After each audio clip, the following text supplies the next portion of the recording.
Welcome to my YouTube channel B for biology by DP.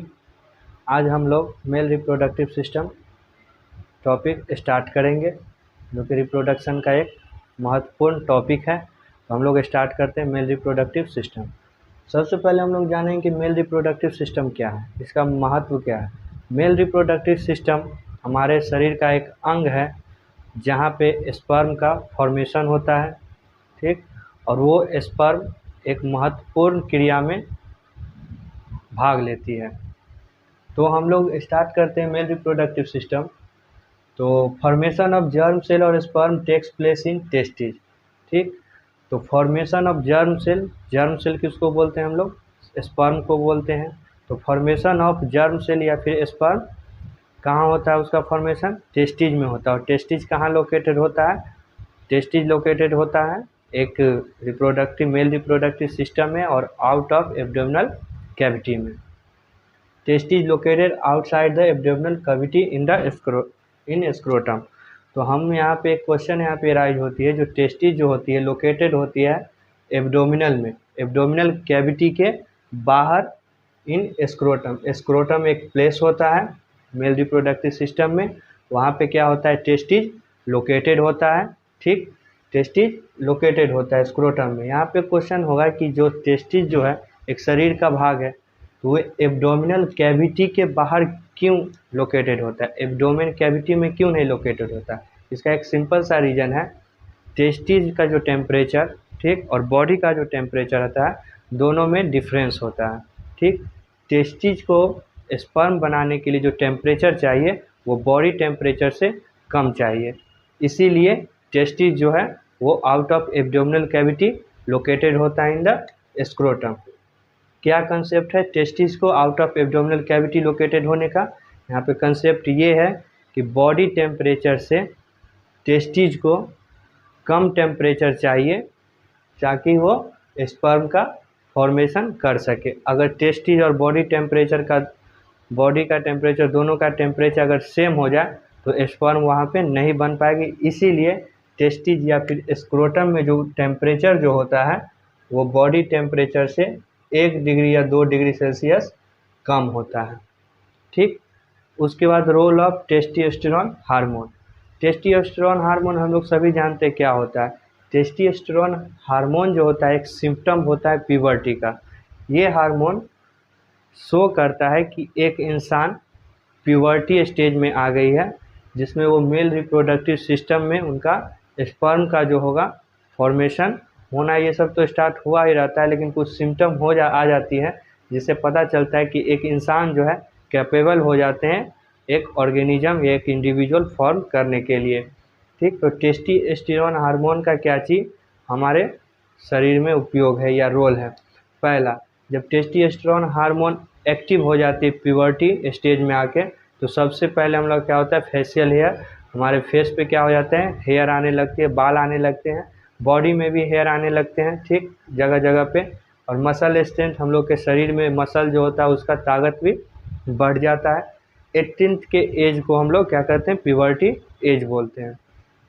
मुंह पे pimples भी आने लगते हैं, फेस पे, माउथ पे क्या होता है पिंपल्स आने लगते हैं। और डीपर वॉइस का जो पैटर्न होता है वो चेंज हो जाते हैं। बच्चा में जब हम लोग रहते हैं तो वॉइस का जो पैटर्न होता है वो कुछ अलग ही होता है, और जब हम लोग बड़े हो जाते हैं उस समय वॉइस का पैटर्न कुछ अलग होता है। तो ये हमारा हुआ मेल रिप्रोडक्टिव सिस्टम का एक शॉर्ट सा, क्या आखिर मेल रिप्रोडक्टिव सिस्टम किसको बोलते हैं।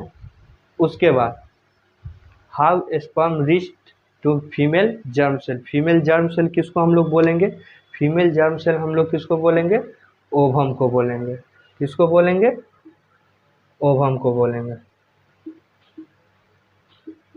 तो यहाँ पे क्वेश्चन एक राइज होता है कि स्पर्म जो है फीमेल जर्म सेल में कैसे पहुँचता है। तो सबसे पहले हम लोग जानते हैं कि स्पर्म का जो फॉर्मेशन होता है वो टेस्टिज में होता है, ठीक। टेस्टिज में होने के बाद जब स्पर्म फॉर्म कर जाता है तो टेस्टिज से एक ट्यूब निकलती है जिसको बोलते हैं हम लोग भास डिफरेंस।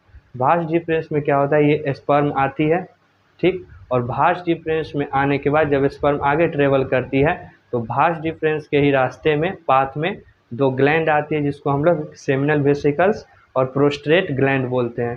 क्या बोलते हैं? सेमिनल वेसिकल्स और प्रोस्टेट ग्लैंड, ये दोनों ग्लैंड आते हैं इस रास्ते में और ये दोनों अपना अपना सिक्रीशन देते हैं, ठीक, ऐड देयर सिक्रीशन।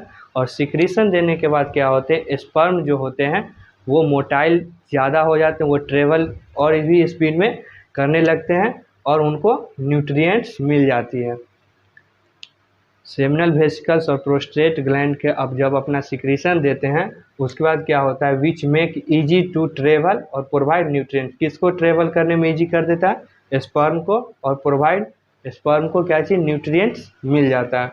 उसके बाद क्या होता है कि स्पर्म जब इस रास्ते से गुजर जाती है, ठीक, भाषा डिफरेंस और सेमिनल वेसिकल ग्लैंड से सबसे पार जब हो जाती है तो वो स्पर्म क्या होता है, एक जंक्शन पे आती है जिसको हम लोग यूरेथ्रा बोलते हैं। As we know that urethra में यूरिन भी आती है और स्पर्म भी आती है, तो जिस समय स्पर्म का इजैकुलेशन होने का जब वक्त होता है तो उस समय यूरिन नहीं आके क्या आती है, स्पर्म आती है।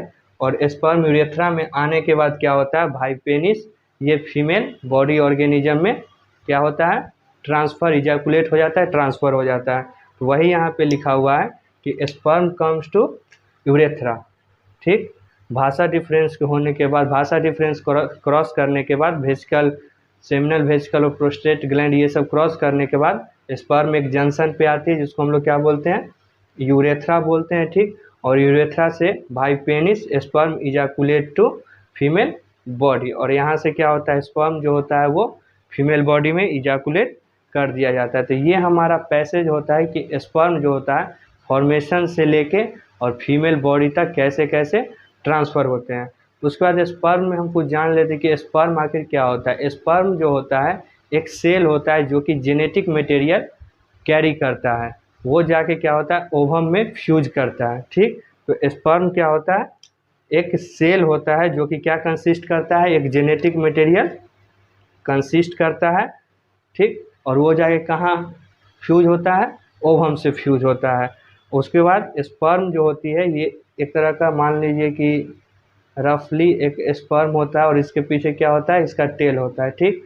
तो ये बॉडी हो गया और ये इसका टेल हो गया। तो टेल क्या करता है, स्पर्म को हेल्प करता है मूवमेंट करने में। तो ये हमारा हुआ क्या चीज़, मेल रिप्रोडक्टिव सिस्टम। इसके अगले लेक्चर में हम लोग फीमेल रिप्रोडक्टिव सिस्टम के बारे में पढ़ेंगे। तो ये रफली एक मेल रिप्रोडक्टिव सिस्टम का एक नोट्स हुआ, एक कंसेप्ट हुआ कि आखिर मेल रिप्रोडक्टिव सिस्टम होता क्या चीज़ है, ठीक, और इसमें क्या क्या चीज़ कारण होती है। इसमें मेन कंसेप्ट ये है कि मेल रिप्रोडक्टिव सिस्टम में क्या होता है, स्पर्म का फॉर्मेशन होता है इन द टेस्टिस, और टेस्टिस कहाँ लोकेटेड होते हैं, outside of the abdominal cavity in the scrotum. और क्यों आउटसाइड द एब्डोमिनल कैविटी ये लोकेटेड होते हैं, क्योंकि टेस्टिस को चाहिए बॉडी टेम्परेचर से 1 से 2 डिग्री लेस टेम्परेचर, इसीलिए ये आउटसाइड द एब्डोमिनल कैविटी में लोकेटेड होते हैं। उसके बाद स्पर्म का फॉर्मेशन हुआ और कैसे ये ट्रेवल करते वो यहाँ पे दिया हुआ है। तो ये हमारा हुआ मेल रिप्रोडक्टिव सिस्टम, और नेक्स्ट में हम लोग क्या पढ़ेंगे, फीमेल रिप्रोडक्टिव सिस्टम।